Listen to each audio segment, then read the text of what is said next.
The Striding Place by Gertrude Atherton. Weigel, continental and detached, tired early of grouse shooting.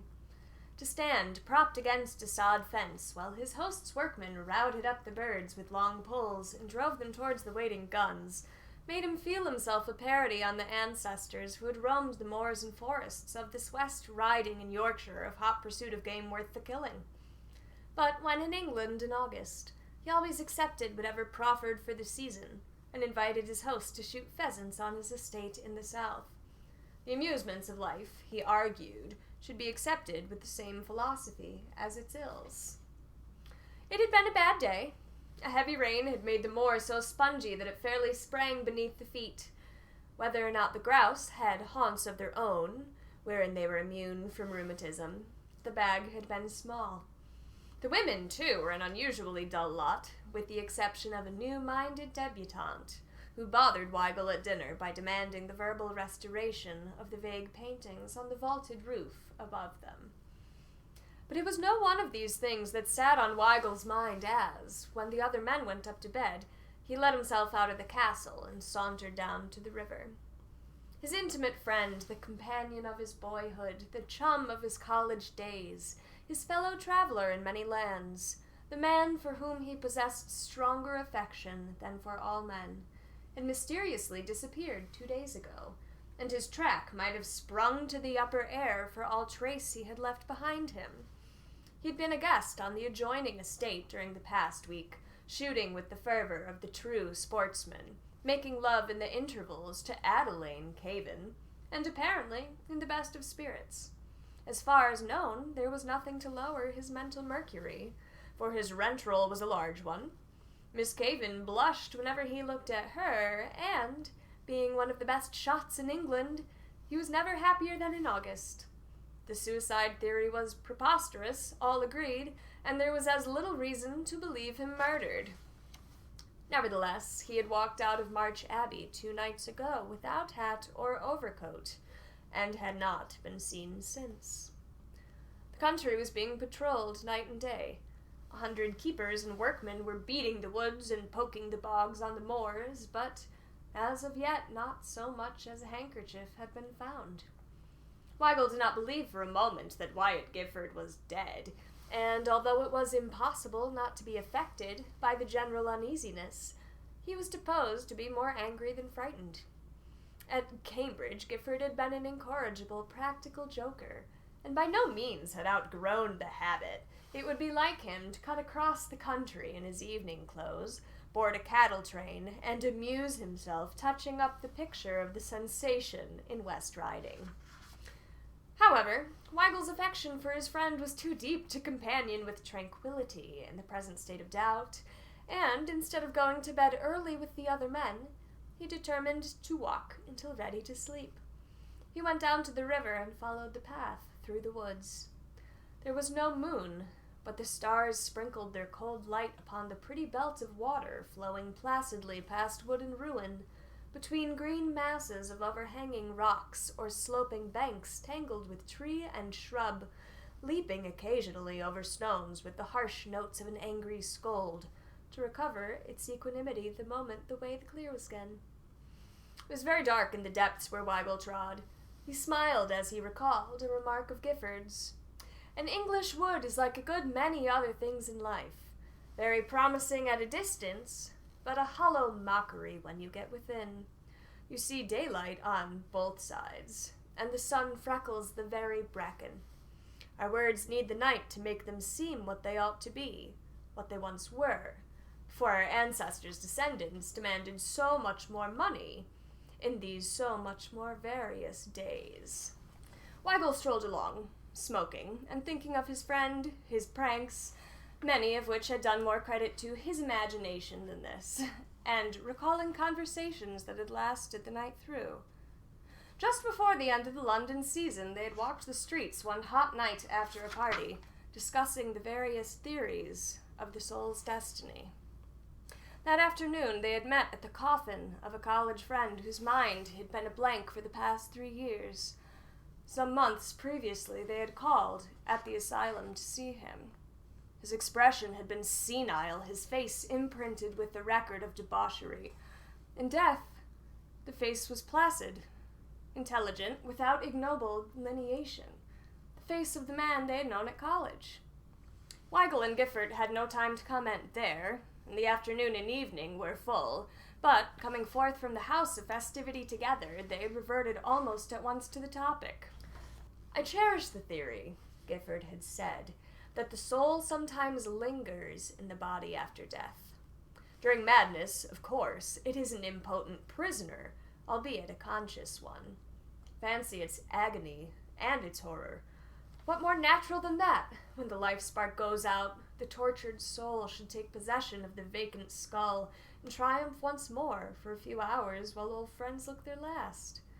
It has had time to repent, while compelled to crouch and behold the result of its work, and it has shrived itself into a state of comparative purity.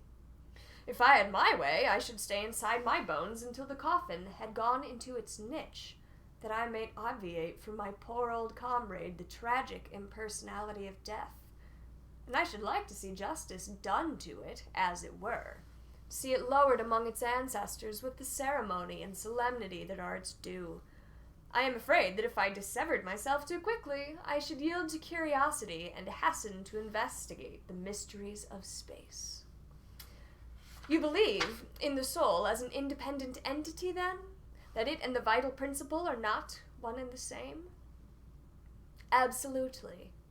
The body and soul are twins, life comrades, sometimes friends, sometimes enemies, but always loyal in the last instance. Some day, when I am tired of the world, I shall go to India and become a Mahatma, solely for the pleasure of receiving proof during life of this independent relationship. Suppose you were not sealed up properly and returned after one of your astral flights to find your earthly part unfit for habitation. It is an experiment I don't think I should care to try, unless even juggling with soul and flesh had palled. That would not be an uninteresting predicament. I should rather enjoy experimenting with broken machinery. The high, wild roar of water smote suddenly upon Weigel's ear and checked his memories. He left the wood and walked out on the huge, slippery stones which nearly closed the river wharf at this point, and watched the waters boil down into the narrow pass with their furious, untiring energy. The black quiet of the woods rose high on either side. The stars seemed colder and whiter just above. On either hand, the perspective of the river might have run into a rayless cavern. There was no lonelier spot in England, nor which one had the right to claim so many ghosts, if ghosts there were. Weigel was not a coward, but he recalled uncomfortably the tales of those that had been done to death in the Strid. Wordsworth's Boy of Egremont had been disposed of by the practical Whitaker, but countless others, more venturesome than wise, had gone down into that narrow boiling course, never to appear in the still pools a few yards beyond. Below the great rocks which formed the walls of the Strid was believed to be a natural vault, on to which shelves the dead were drawn. The spot had an ugly fascination. Weigel stood, visioning skeletons, uncoffined and green, the home of the eyeless things which had devoured all that had covered and filled that rattling symbol of man's mortality, then fell to wondering if anyone had attempted to leap the Strid as of late. It was covered with slime. He had never seen it look more treacherous. The striding place is called the Strid, a name which it took of yore. 1,000 years hath it borne the name, and it shall 1,000 more. He shuddered and turned away, impelled, despite his manhood, to flee the spot. As he did so, something tossing in the foam below the fall, something as white, yet independent of it, caught his eye and arrested his step. Then he saw it was describing a contrary motion to the rushing water, an upward, backward motion. Weigel stood rigid, breathless. He fancied he heard the crackling of his hair. Was that a hand? It thrust itself still higher above the boiling foam, turned sideways, and 4 frantic fingers were distinctly visible against the black rock beyond. Weigel's superstitious terror left him. A man was there, struggling to free himself from the suction beneath the strid, strapped down, doubtless, but a moment before his arrival, perhaps as he stood with his back to the current. He stepped as close to the edge as he dared, the hand doubled, as if in imprecation, shaking savagely in the face of that force which leaves its creatures to immutable law, then spread wide again, clutching, expanding, crying for help as audibly as the human voice. Weigel dashed to the nearest tree, dragged and twisted off a branch with his strong arms, and returned as quickly to the strid. The hand was in the same place, still gesticulating as wildly. The body was undoubtedly caught in the rocks below, perhaps already halfway along one of those hideous shelves. Weigel let himself down upon a lower rock, braced his shoulder against the mass beside him, then, leaning out over the water, thrust the branch into the hand. Fingers clutched it convulsively. Weigel tugged powerfully, his own feet dragged perilously near the edge. For a moment, he produced no impression. Then an arm shot above the waters. The blood sprang to Weigel's head. He was choked with the impression that the strid had him in her roaring hold, and he saw nothing. Then the mist cleared. The hand and arm were nearer, although the rest of the body was still concealed by the foam. Weigel peered out with distended eyes. The meager light revealed in the cuff links of a peculiar device. The fingers clutching the branch were as familiar.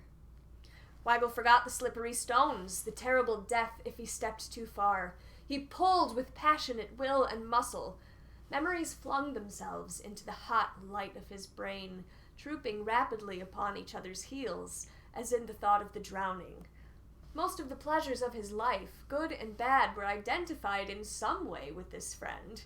Scenes of college days, of travel, where they had deliberately sought adventure and stood between one another and death upon more occasions than one.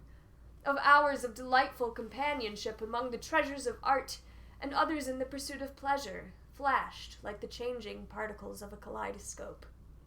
Weigel had loved several women, but he would have flouted in those moments the thought that he had ever loved any woman as he loved Wyatt Gifford.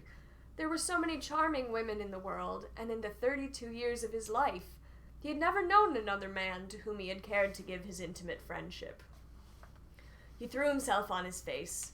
His wrists were cracking, the skin was torn from his hands, the fingers still gripped the stick. There was life in them yet. Suddenly, something gave way.